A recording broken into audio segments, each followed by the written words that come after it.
বাংলাদেশের ধনীদের তালিকা শুনলে অনেকেই ভাবেন এই দেশের তো দারিদ্র্যই বেশি, তাহলে ধনী মানুষ এত কিভাবে? কিন্তু সত্য হলো বাংলাদেশের কিছু মানুষ এখনও আছেন যাদের সম্পদ কল্পনারও বাইরে। আজ আমরা জানবো বাংলাদেশের শীর্ষ থাকা 3জন ধনী ব্যক্তি আর তাদের গল্প, আর দেখব তাদের সম্পদের অঙ্ক কতটা অবিশ্বাস্য। প্রথমে আছেন মুসা বিন শামসের। তাকে বলা হয় বাংলাদেশের বিল গেটস। তিনি ডাটকো গ্রুপ নামের একটি বিশাল ব্যবসা সাম্রাজ্যের মালিক। 1980-এর দশকে তিনি ইউরোপ ও মধ্যপ্রাচ্যে শ্রম রপ্তানি করার মাধ্যমে প্রচুর অর্থ উপার্জন করেন। শোনা যায় তার কাছে রয়েছে প্রায় 12 বিলিয়ন মার্কিন ডলার, অর্থাৎ বাংলাদেশি টাকায় প্রায় 1,40,000 কোটি টাকারও বেশি। তাকে নিয়ে নানা গল্প প্রচলিত আছে। কেউ বলেন তিনি অস্ত্র পাচারকারী যুক্ত ছিলেন, আর কেউ বলেন তিনি কেবল বিদেশে শ্রম রপ্তানি করে এই সম্পদ উপার্জন করেছেন। যেভাবেই হোক, বাংলাদেশের সবচেয়ে ধনী ব্যক্তির আসনে বহু বছর ধরে তার নামে শীর্ষেতে রয়েছে। দ্বিতীয় স্থানে আছেন সালমান এফ রহমান।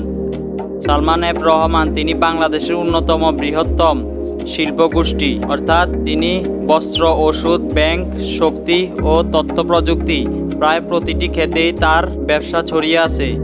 সালমান এফ রহমান বর্তমানে প্রধানমন্ত্রীর বেসরকারি শিল্প ও বিনিয়োগ বিষয়ক উপদেষ্টা হিসেবেও দায়িত্ব পালন করছেন। তার মোট সম্পদের পরিমাণ আনুমানিক 2 বিলিয়ন মার্কিন ডলার, অর্থাৎ বাংলাদেশি টাকার প্রায় 23,000 কোটি টাকার মতো। তিনি ব্যবসার পাশাপাশি রাজনীতিতেও প্রভাবশালী ভূমিকা রাখেন এবং বাংলাদেশের সবচেয়ে সফল উদ্যোক্তাদের মধ্যে একজন হিসেবে বিবেচিত। তৃতীয় স্থানে আছেন তারেক রহমান। তিনি সাবেক প্রধানমন্ত্রী খালেদা জিয়ার ছেলে, বিএনপির ভারপ্রাপ্ত চেয়ারম্যান। রাজনীতির পাশাপাশি তিনি দীর্ঘদিন ধরেই দেশে বিদেশে অবস্থান করছেন। তবে তার নামে বেনামে প্রচুর ব্যবসা ও সম্পদের রয়েছে বলে বিভিন্ন আন্তর্জাতিক প্রতিবেদনের উল্লেখ আছে। তার মোট সম্পদ আনুমানিক 1.7 বিলিয়ন মার্কিন ডলার, অর্থাৎ প্রায় 20,000 কোটি টাকারও বেশি। তার সম্পদের উৎস হিসাবে কেউ বলছেন রাজনৈতিক প্রভাব, আবার কেউ বলেন পারিবারিক ব্যবসা। সব মিলিয়ে তিনি বাংলাদেশের ধনী ব্যক্তিদের তৃতীয় স্থানে রয়েছেন। 3জনই বাংলাদেশের অর্থনৈতিক মানচিত্রের সবচেয়ে আলোচিত নাম। তাদের সম্পদ, প্রভাব এবং বিতর্ক সব মিলিয়ে তারা বাংলাদেশের ব্যবসা রাজনীতির জগতে শীর্ষে অবস্থান করেছেন।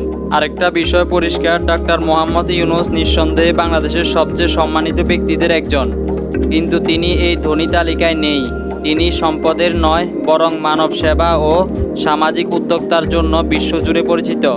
এই ছিল বাংলাদেশের 3জন শীর্ষ ধনী ব্যক্তির গল্প। তাদের জীবনে আমাদের শেখায় কেউ ধনী হয়েছে ব্যবসা, আবার কেউ ধনী হয়েছে রাজনীতি দিয়ে। তো বন্ধুরা, আজ এতটুকুই। দেখা হবে পরবর্তী ভিডিওতে। আল্লাহ হাফেজ, সি ইউ নেক্সট টাইম।